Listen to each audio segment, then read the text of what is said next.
അപകടാവസ്ഥയിലായ നെട്ടൂർ ചന്തപ്പാലം പുനർനിർമ്മിക്കണമെന്നാവശ്യപ്പെട്ട് CPIM Maradu west local കമ്മിറ്റിയുടെ നേതൃത്വത്തിൽ നെട്ടൂരിൽ പ്രതിഷേധ കൂട്ടായ്മ സംഘടിപ്പിച്ചു.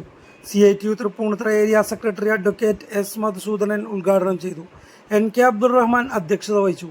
NJ Sajeesh Kumar, CR Shanavas, VK Pradeepan എന്നിവർ സംസാരിച്ചു.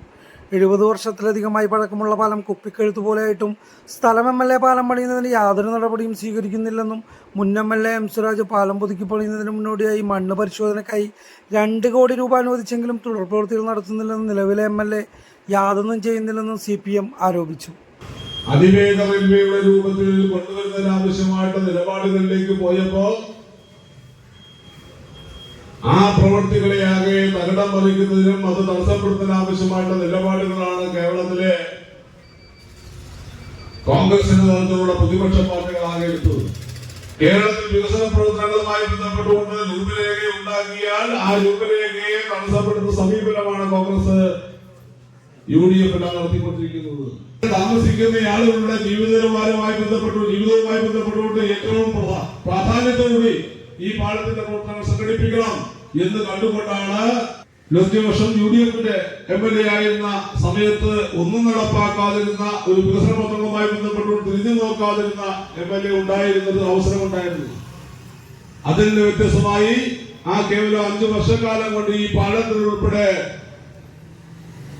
അതിന്റെ ഗതാഗത പ്രശ്നങ്ങൾക്ക് ഉൾപ്പെടെ പരിഹാരം കാണണമെന്നുള്ള ഉദ്ദേശത്തോടു കൂടിയാണ് സോയിൽ ടെസ്റ്റിന് പൈസ നീക്കിവെക്കാൻ തീരുമാനിച്ചത്. പാലം നിർമ്മിക്കുന്നതിന് ആവശ്യമായിട്ടുള്ള തുക നീക്കിവെക്കാൻ തീരുമാനിച്ചത്.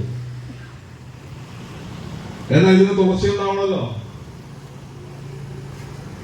നമ്മളെല്ലാം മനസ്സിലാക്കിയിട്ടുള്ളതും പഠിച്ചിട്ടുള്ളതും എല്ലാം അങ്ങനെയാണ്. ഒരു ഭരണത്തിന്റെ തുടർച്ചയാണ് അടുത്ത ഭരണമെന്നാണ്. ഒരു പ്രതിനിധി മറ്റൊരു പ്രതിനിധിയുടെ തുടർച്ചയാകണമെന്നാണ്. എന്നാൽ M. സ്വരാജിന്റെ നേതൃത്വത്തിൽ തുടങ്ങി വെച്ചുള്ള പദ്ധതികൾ പൂർത്തീകരിച്ചാൽ അദ്ദേഹത്തിന്റെ അക്കൗണ്ടിലേക്ക് എങ്ങാനും പോയാലോ, ഇടതുപക്ഷ ജനാധിപത്യ മുന്നണിയുടെ അക്കൗണ്ടിലേക്ക് എങ്ങാനും പോയാലോ എന്നുള്ള നിലയ്ക്ക് കേരളത്തിലാകെ UDFും കോൺഗ്രസും എടുക്കുന്ന അതേ നിലപാട് തന്നെ ഇവിടുത്തെ ജനപ്രതിനിധിയായിട്ടുള്ള ബാബു എടുക്കുകയാണ്. ഇവിടെ ഇതുപോലെ യോഗം വിളിച്ചിട്ടുള്ളത് ഈ വിഷയങ്ങളാകെ പരിഹരിക്കാൻ കഴിയണമെന്ന് അധികാരികളോട് പറയുന്നതിന് കൂടി വേണ്ടിയാണ്. നെട്ടൂർ ചന്തപ്പാലത്തിന്റെ ചരിത്രം എന്താണെന്ന്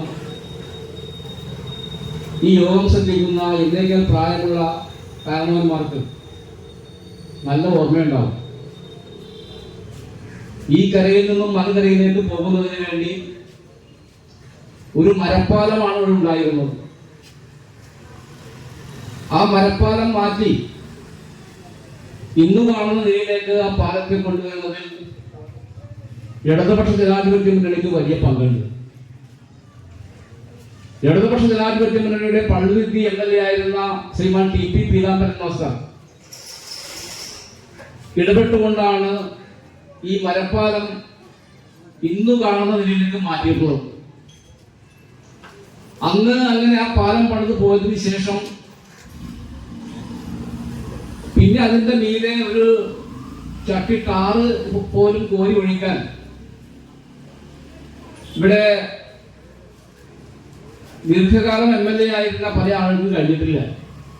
ഇടതുപക്ഷ ജനാധിപത്യ മുന്നണിക്ക് ഒരു അവസരം ലഭിച്ചപ്പോഴാണ് ഈ നെട്ടൂരിലെ ചന്തപ്പാലം പുതുക്കി പണിയേണ്ടതിന്റെ ആവശ്യകത ബോധ്യപ്പെട്ടുകൊണ്ട് ആ പാലം പണിയുടെ ആദ്യഘട്ടം എന്ന നിലക്ക് സോയിൽ ടെസ്റ്റ് നടത്തുന്നതിന് വേണ്ടി, മണ്ണ് പരിശോധന നടത്തുന്നതിന് വേണ്ടി അന്നത്തെ MLA ആയിരുന്ന സഖാവ് M. സ്വരാജ് 2 കോടി രൂപ വകയിരുത്തിയത്. സോയിൽ ടെസ്റ്റുകൾ കഴിഞ്ഞു. സോയിൽ ടെസ്റ്റ് കഴിഞ്ഞു പോയിട്ട് കാലം കുറയായി. പിന്നെ അതിൻ്റെ ഒരു ഫോളോ അപ്പ് നടത്താൻ സഖാവ് സ്വരാജ് കാലാവധി പൂർത്തിയാക്കി സഖാവ് പോയി. പിന്നീട് വന്നിട്ടുള്ള MLAക്കോ ഈ മരട് നഗരസഭ ഭരിക്കുന്ന നഗരസഭക്കോ കഴിഞ്ഞിട്ടില്ല എന്നതാണ് ഈ നാട്ടിൽ ജനങ്ങൾ നേരിടുന്ന വലിയ പ്രശ്നം. ഈ നെട്ടൂർ നിവാസികളുടെ ഒരു ദേശീയപാത എന്ന് വേണമെങ്കിൽ വിശേഷിപ്പിക്കാവുന്ന ഈ നെട്ടൂർ മാടവന PWD റോഡ്, ആ റോഡുമായി ബന്ധപ്പെട്ടുകൊണ്ട് സുഗമമായ യാത്ര നടത്തുന്നതിന് വേണ്ടി ഇപ്പോൾ നമുക്ക് ഈ ചന്തപ്പാലത്തിലൂടെ പോയാൽ കഴിയില്ല.